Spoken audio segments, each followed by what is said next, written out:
Hey all, I'm Propagandist and it's time for another anime review. So, last time of course I did one of these kind of little short anime review videos. I looked at The Garden of Words, a short film with plot concerning kind of romantic and emotional elements. This time however we're looking at something altogether different. Now, if you've been a regular follower over on my General Red Strategist gaming channel, my main channel, you'll probably be aware that I've done a complete playthrough of a game by the name of Danganronpa Trigger Happy Havoc. Now, I thoroughly enjoyed playing that game, and it's definitely now up there on my list of, some of my top games that I've ever played in my life. So when I heard that there's actually a TV anime adaptation of Danganronpa Trigger Happy Havoc, naturally I was interested. So here I am now presenting my review of Danganronpa the animation, or the animated series as it's sometimes known. I've watched all episodes, and so now I'm in a position where I can make a short review of sorts on this series. Having also played the game upon which it's based, I do feel that this review will also benefit as I have a kind of point of comparison so that I can, contrast the two with each other. So naturally, throughout this video I am going to be comparing the game with the anime, just so I can, pass judgments on the anime version. So you'll hear that a fair bit in this video, no doubt. So a couple of usual notices before I actually get into things. As I always do really with all of my videos here on Propagandist. As usual, I'm over here on the left side of the screen just so that I have room on the right to overlay static imagery, things like that. Sort of related to that, secondly, of course, there will be no actual footage from the anime in this video just because of copyright reasons, although as far as I'm aware it's not Bandai Visual who, have been strict around whether I can use static images versus kind of moving footage in my Girls and Panzer videos. Obviously, I still don't want to, potentially get into any trouble, any copyright disputes or anything like that. So what you will see in this video is just static imagery. You won't see any actual video footage taken from the anime itself. Number 3, of course, I will be glancing away from the camera fairly frequently towards my screen, just because I do have a document open in Word with all my notes for this particular video. And just because I don't want to forget anything, I don't want to get halfway or almost maybe the entire way through the review only to realise that I've missed something important out. So those are the 3 kind of main points. Also, people on one of my Girls and Panzer videos, I think it was on the World Theory one, did mention that the lighting sometimes in the background on my videos can be a little distracting. Just because daylight's sort of coming in through the window. I've tried to see if I can resolve that now. I'm recording in the sort of early morning again, so daylight's nice and well, it's quite nice and light outside.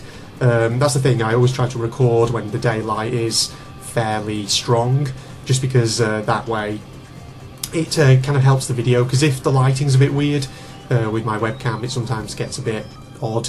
The actual footage that of myself that is, actually gets a bit laggy and a bit strange, but if I record with plenty of lighting then it's a bit smoother. But of course, obviously to try and get rid of that kind of distracting light in the background, what I've done is I've pulled one of my curtains slightly across the window, so we're still getting the light, but hopefully it won't be as distracting as it's been in previous videos. So, with all those quick points aside, let's actually get into the review itself before I start rambling on about lighting effects and cameras and all that. So, I guess the first place to really start with this review is that, as everyone will no doubt have guessed, Danganronpa the animation basically follows exactly the same storyline as the game Trigger Happy Havoc. So, if you've played the game, then there's nothing really here that's going to surprise you. There's nothing new, anything like that. You know how it's going to turn out. You know how the plot's going to play out as well.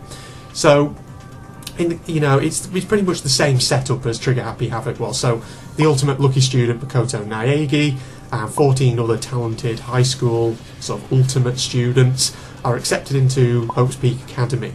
But when they get there, they find themselves pressed into this rather brutal game of murder, deception and investigation, trying to survive whilst unravelling the mysteries behind this seeming imprisonment.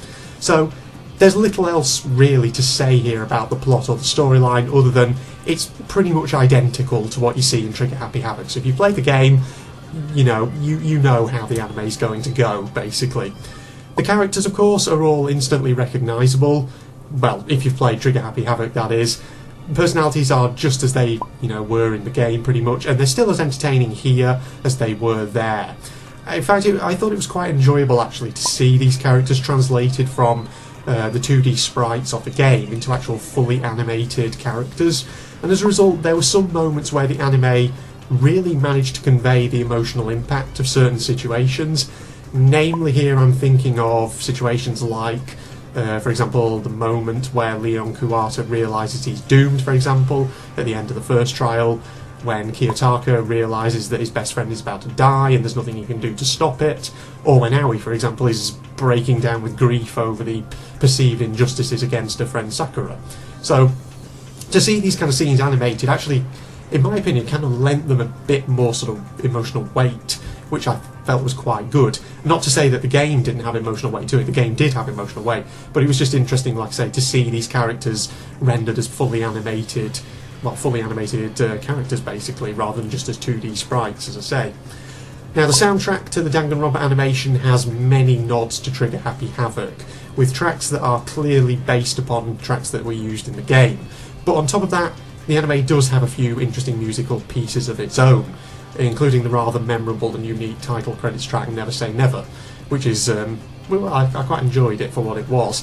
Thing is, that song actually had a lot of rap lyrics to it, and I'm not someone who's normally into rap, that kind of music. I'll be honest, I'm more of a music snob myself. I'm into classical and things like that. But I have to say, Never Say Never, the title credits track for the animation of Danganronpa, is actually quite catchy for what it is, and I quite enjoyed it, which was really good. Now, one point I should also mention about the anime is that there are a lot of references and scenes that serve as kind of nods to particular elements of Trigger Happy Havoc.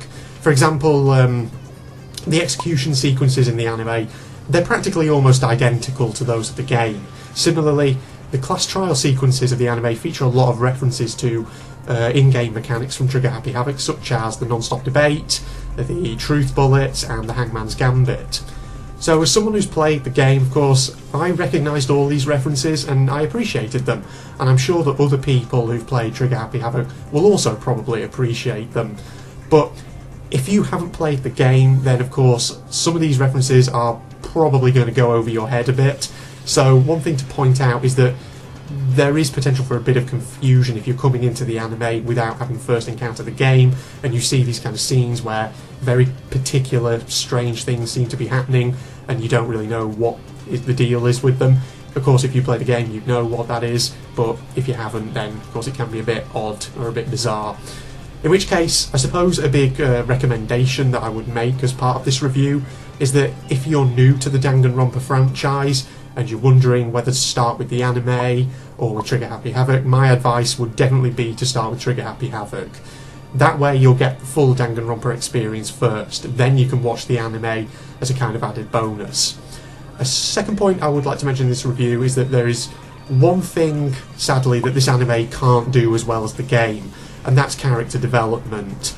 Trigger Happy Havoc, has free time events where you get to explore the personalities, the backgrounds, the feelings of Makoto Naeki's classmates, and since the game's total playtime is, well, it's got to be at least in excess of 20 hours, if I remember correctly.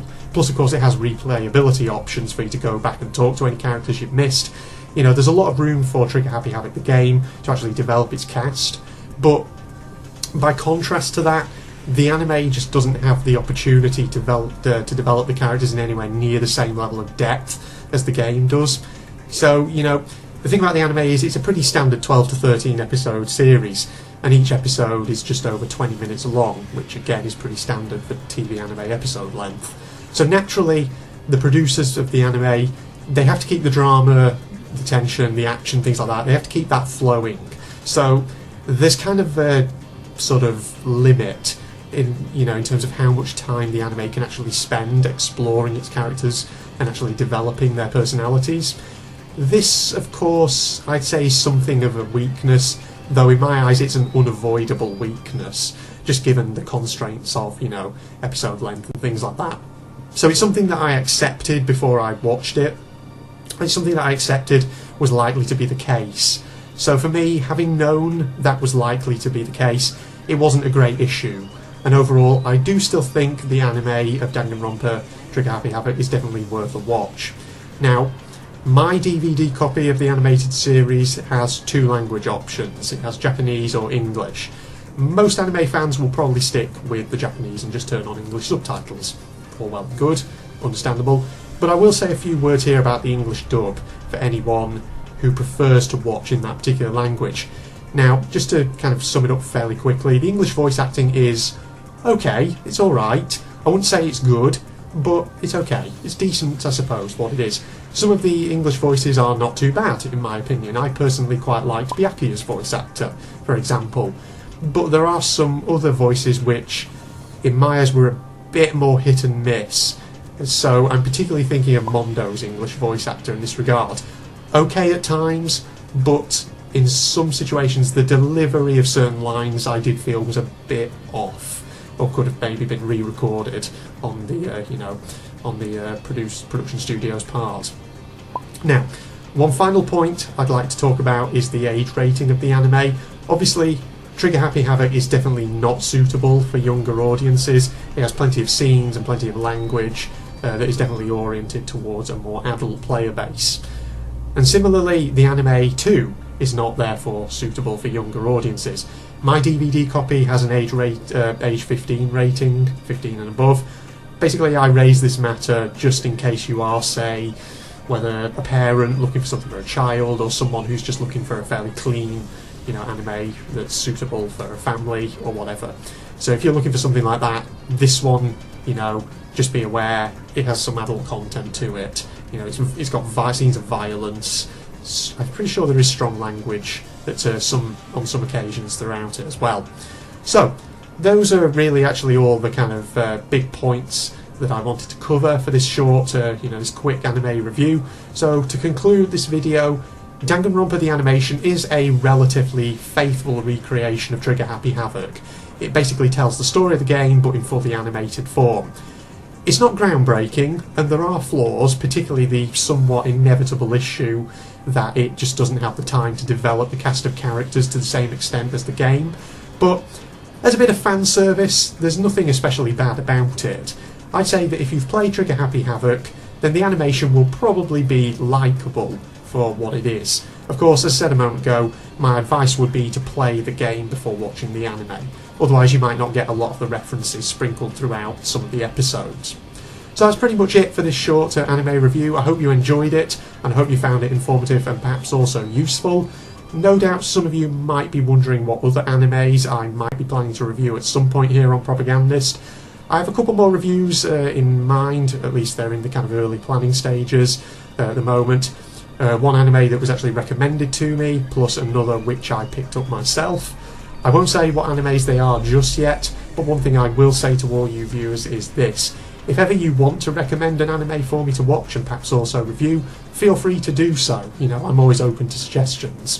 Thing is, whilst I can't guarantee I'll get round to it, and even if I do get round to it, it might take me some time to actually put together a review, just because, outside of YouTube my life can be very busy. It's always worth giving me a heads up if you think there's something out there that I'd find particularly interesting, maybe. So thank you everybody, and it's finally time now to wrap this video up. So if you weren't aware, Propagandist is my second channel I actually mentioned earlier in the video. My main channel is General Red Strategist, where I do a lot of gaming content. So if you're interested in that kind of thing, you can go and check it out. There's a link in the video description. There are also obviously a couple of social media accounts that are linked with the Strategist channel. Again, links in the video description if you want to have a look at them. You never know, you might find something that you find quite enjoyable perhaps. But other than that, thank you once again everybody, and I will see you in the next video, the next review, whatever that may be, whenever that may be. Goodbye all.